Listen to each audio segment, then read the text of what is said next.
خاص طور پر ہم پر ایسے ڈرامے کے نشر ہونے کا انتظار کر رہا تھا، کیونکہ ہر سیزن میں چینل کو کم از کم ایک ایسا ڈرامہ نشر کرتا ہے جو غیر روایتی ہے اور اسی وجہ سے نمایاں ہے۔ بختاور کی یہ دونوں ایک ساتھ تیز رفتار، معنی خیز، دل لگی اور غیر معمولی طور پر اچھی تحریر تھیں۔ کاسٹنگ اس سے بہتر نہیں ہو سکتی تھی۔ یمنا نے یقینی طور پر شو چرایا۔ بختاور ایک ایسی خوبصورتی سے نقش شدہ کردار ہے جس کی سنانے کے لیے واقعی ایک دلچسپ کہانی ہے۔ تصورات کو توڑنے والی خاتون مرکزی کردار کے ساتھ ڈرامہ دیکھنا ہمیشہ تر و تازہ ہوتا ہے۔ اس طرح کا ڈرامہ ایک حقیقی کامیابی ہے۔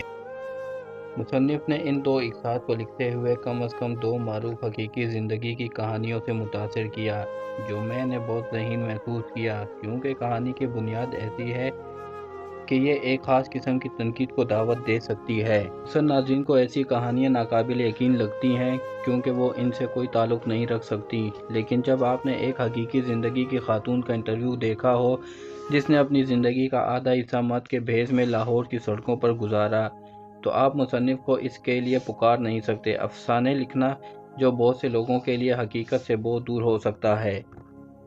بختاور کی ابتدائی اقساط نے ناظرین کو صرف کرداروں سے متعارف کرانے کے علاوہ اور بھی بہت کچھ کیا۔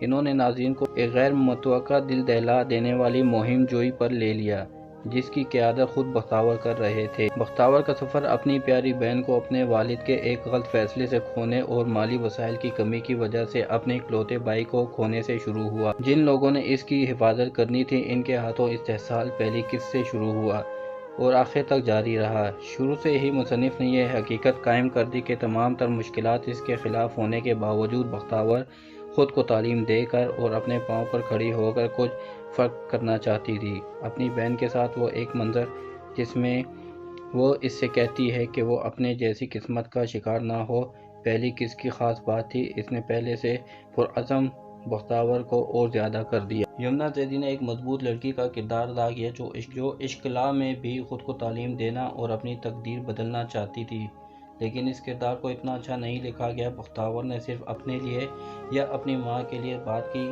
جب ایسا کرنے کی ضرورت تھی۔ بعض اوقات ہمارے لکھاری طاقت کو بدتمیزی کے ساتھ الجھانے کا رجحان رکھتے ہیں۔ مجھے خوشی ہے کہ یہاں ایسا نہیں تھا۔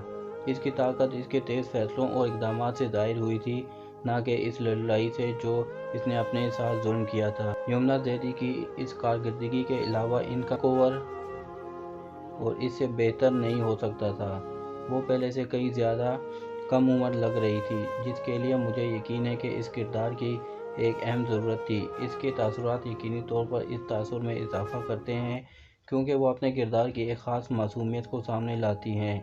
حالات بختاور کی طاقت اس کی شخصیت کی اہم خصوصیت ہے۔ کہانی کا ایک پہلو جو میرے لیے نمایاں تھا بختاور کی والدہ کا اس کے لیے تعاون تھا۔ یہ ماں بیٹی کی جوڑی ایک ایسی ٹیم ہے جسے میں نایاب محسوس کرتا ہوں اور اس سے تمام فرق پڑتا ہے۔ اکثر ایسے حالات میں مائیں اپنی بیٹیوں کے ساتھ اس طرح ٹیم اپ نہیں کرتی جس طرح بختاور کی والدہ کرتی ہیں۔ اس نے اپنی بیٹی پر ایک سے زیادہ بار بھروسہ کیا اور حالات کے موافق ہونے پر خوشی سے اس کے کچھ جھوٹ بھی بولے۔ بختاور نے خود بھاگنے کا انتخاب نہیں کیا، لیکن یہ وہ کام تھا جو وہ ان دونوں کے لیے کر رہی تھی۔ یہ اس کے سفر کو زیادہ معنی خیز اور مضبوط بناتا ہے۔ اس میں کہانی کے دل دہلا دینے والی بات کا بھی اضافہ ہوتا ہے۔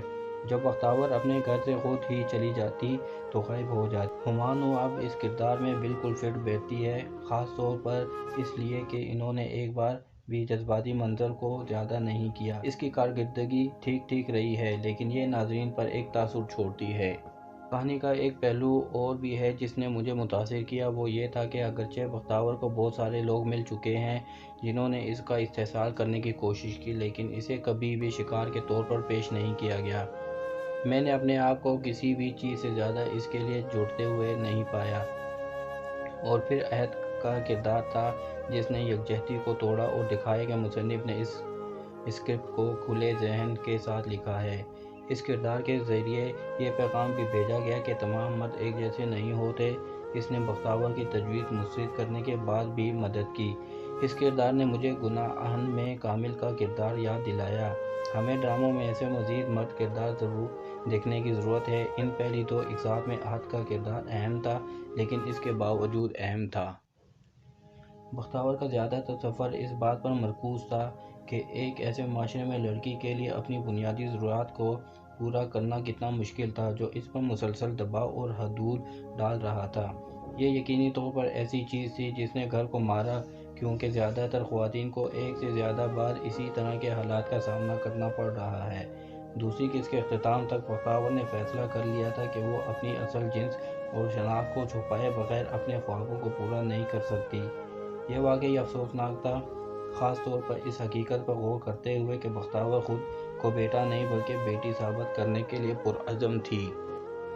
بختیور کے پاس یقینی طور پر بہت کچھ ہے، یہ اس سیزن کا مزاج ہو سکتا ہے اگر اسی رفتار کے ساتھ آگے بڑھتا رہے اور مواد اتنا ہی اچھا رہے جیسا کہ ان دو اقساط میں تھا۔ شاید شفاعت ایک ہونہار ہدایت کار ہیں جو اسکرین پر بامعنی اسکرپٹ کا ترجمہ کرنے میں مہارت رکھتے ہیں، تاہم ایسے وقت بھی آئے جب میں نے محسوس کیا کہ کچھ جمالیات اپنی جگہ سے باہر لگ رہی تھیں۔